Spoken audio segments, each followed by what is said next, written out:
Hello दोस्तों, मैं रंजना उपाध्याय हाजिर हूँ आप सबके सामने एक और नई कहानी के साथ। पर सबसे पहले आप मेरे चैनल को सब्सक्राइब कर दें, लाइक करें और वीडियो को शेयर करना बिल्कुल मत भूलिएगा। आज की कहानी का शीर्षक है कितनी ज़मीन। तकरीबन 8-10 साल पहले की बात है। दिल्ली के चांदनी चौक में एक बहुत मशहूर मिठाइयों की दुकान थी। राजू ने हाल ही में अपना पुश्तैनी ये मिठाइयों का कारोबार संभाला था। उसका काम में कुछ खास मन नहीं लगता था। सोचता था कि रोज़ आना पड़ता है, घंटों मेहनत करनी पड़ती है। काश कोई ऐसा सौदा हो जाए जिससे पूरी ज़िंदगी की कमाई इकट्ठे कर लूं और बैठ कर खाऊं। फिर भी वो रोज़ दुकान पर आता था, ईमानदारी के साथ काम करता था, पर मन में यही इच्छा रहती थी कि काश कोई ऐसा सौदा हो जाए जिससे ज़िंदगी भर की कमाई एक ही बारी में कर। एक बार जेठ का महीना था, खूब तपती गर्मी थी। उसने देखा उसके दुकान के बाहर एक अधेड़ उम्र के तकरीबन 60-65 साल के बेहद सादे कपड़ों में एक आदमी बैठा हुआ था। बार बार दुकान की तरफ देख रहा था, पर दुकान के अंदर नहीं आ रहा था। राजू बाहर गया और उसने कहा, नमस्ते। तो उन्होंने कहा, राम राम छोरे।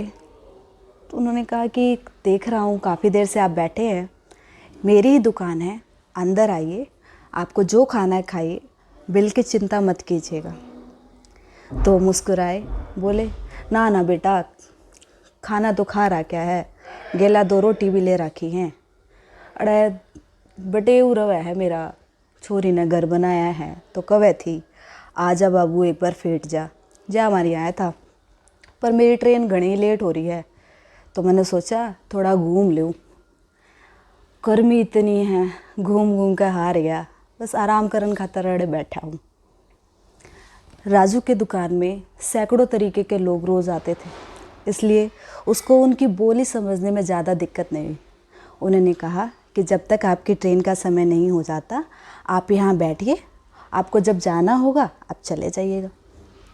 उसके कहने पर वो अंदर गए और काफ़ी देर तक दोनों आपस में बातचीत करते रहे।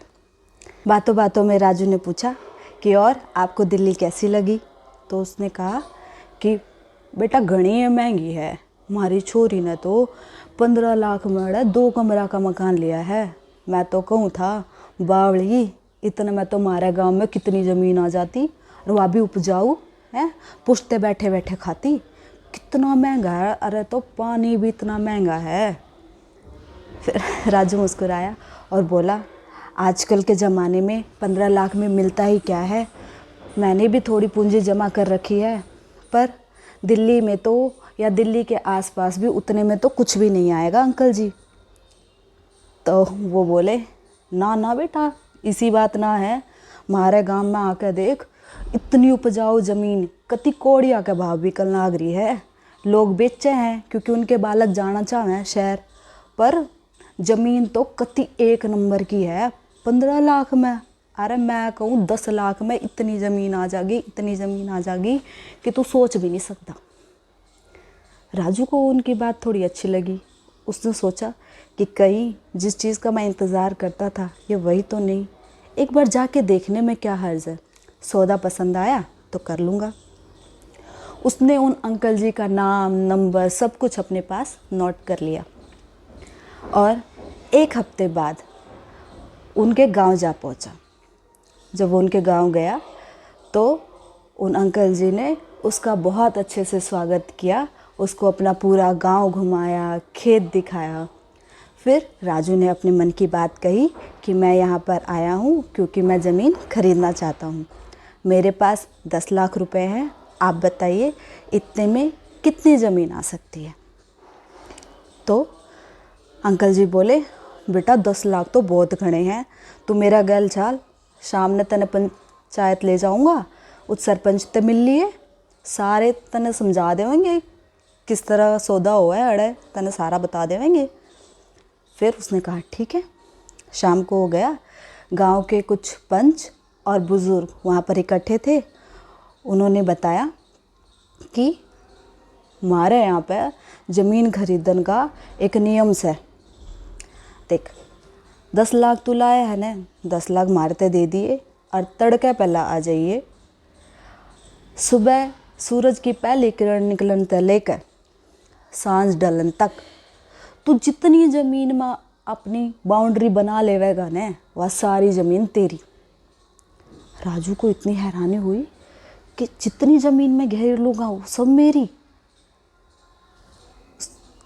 और भी उसके मन में सवाल आ रहे थे, वो पूछना चाहता था। तो उन्होंने कहा, थावस राख छोरे, आज तुम्हारा मेहमान है, खा पी कति जी से ले, तड़के आ जाइए और कुछ पूछना होगा तने बता देंगे। उस शाम को पंचायत घर में उसके सोने की व्यवस्था कर दी गई, पर राजू को नींद कहाँ थी। पूरी रात सोचता रहा कि कैसे मैं बाउंड्री बनाऊंगा, कितनी ज़मीन घेरूंगा, सारी रात प्लानिंग करता रहा। सुबह जैसे हुई, एक समय का भोजन और पानी लेकर के फटाफट वहाँ पहुँच गए। वो बुज़ुर्ग वहाँ भी खड़े थे, गांव के कुछ और लोग वहाँ पर इकट्ठा हुए थे।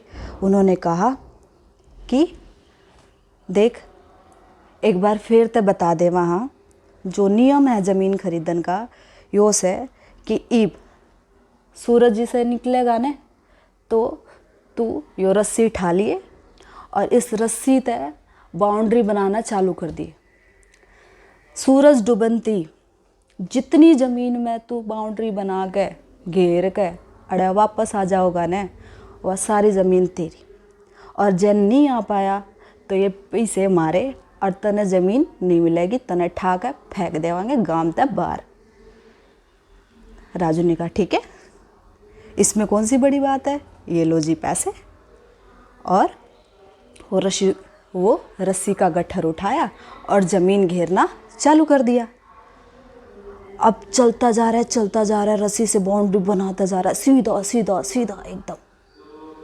कुछ दूर गया, गर्मी का महीना था, इतनी तेज धूप, पर उसको तो ज़मीन घेरनी थी ना। आराम करने के लिए एक पल भी नहीं रुका। दोपहर हो गई, फिर भी वो आगे ही चलता जा रहा था। भूख लगी तो उसने सोचा खाना खाने बैठूंगा तो बहुत टाइम वेस्ट हो जाएगा, एक बार ये काम ख़त्म कर लूँ, ज़िंदगी भर तो फिर बैठ कर ही खाना है। तो और आगे बढ़ता गया। अब उसको वज़न कुछ ज़्यादा लगने लगा तो उसने खाना भी फेंक दिया, पानी भी फेंक दिया। जितना हल्का हो सकता था खुद को उतना हल्का कर लिया। उसके बाद आगे गया तो उसने सोचा कि दोपहर तो हो चुकी है, अब मुझे वापस जाना चाहिए, तभी तो मैं वापसी की बाउंड्री भी खींच पाऊँगा। फिर उसके मन में लालच आ गया। उसने सोचा कि थोड़ी दूर और जाता हूँ, आगे की ज़मीन तो और भी उपजाऊ है, वापसी में दौड़ कर आ जाऊँगा। इसी सोच के साथ वो कुछ दूर और बढ़ा। एक पहर और बीत गया। अब उसे लगा कि नहीं, इतना बहुत है। फिर उसने वापसी के लिए ऐसे बाउंड्री बना करके वापस आने लगा। अब आधी ही दूर पहुंचा था कि उसकी सारी एनर्जी खत्म हो चुकी थी, पैर जवाब दे चुके थे। फिर भी एक साथ थी तो हिम्मत। उसने सोचा कि नहीं राजू, अब तूने हिम्मत हार गई ना, तो तेरे पैसे भी गए और ज़मीन का एक टुकड़ा भी तुझे वापस नहीं मिलेगा। उधर से गांव वाले भी आवाज़ दे रहे थे, छोरा वापस आ जा, छोरा वापस आ जा, सांझ होने वाली है, थोड़ा तेज चाल, थोड़ा तेज चाल, आ जा। उसने हिम्मत बांधी और तेज़ी से कदम बढ़ाने लगा। कुछ दूर जाने के बाद अब कदमों ने उसका साथ देना छोड़ दिया था। शरीर में एनर्जी ही नहीं थी। उसने खाना नहीं खाया था, पानी नहीं पिया था, इस चक्कर में कि समय लगेगा और ज़मीन पकड़ लूँ और ज़मीन घेर लूँ। अब सूरज धीरे धीरे ढलने लगा था। उसने जी जान लगा दिया और तेज़ी से गांव वालों की तरफ बढ़ने लगा। पर कहाँ से लाता इतनी ताकत?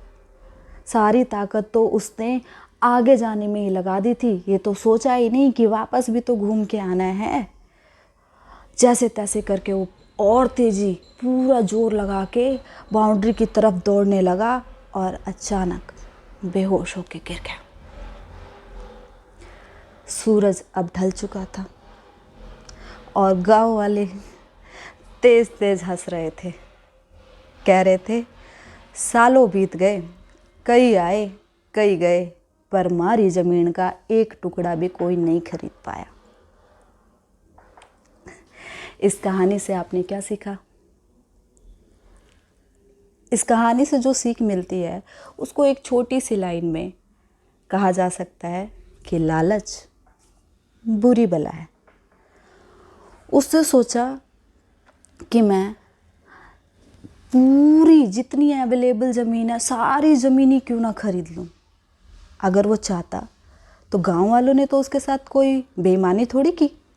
उन्होंने तो एक छोटी सी शर्त रखी थी कि जितनी ज़मीन घेर लोगे सब तुम्हारी। तो वो चाहता तो उतने पैसों में और समय के अंदर ही अपने पैसों से ज़्यादा वैल्यू की ज़मीन खरीद सकता था, पर लालच के चलते जो हाथ आ सकता था उसने वो भी गवा दिया।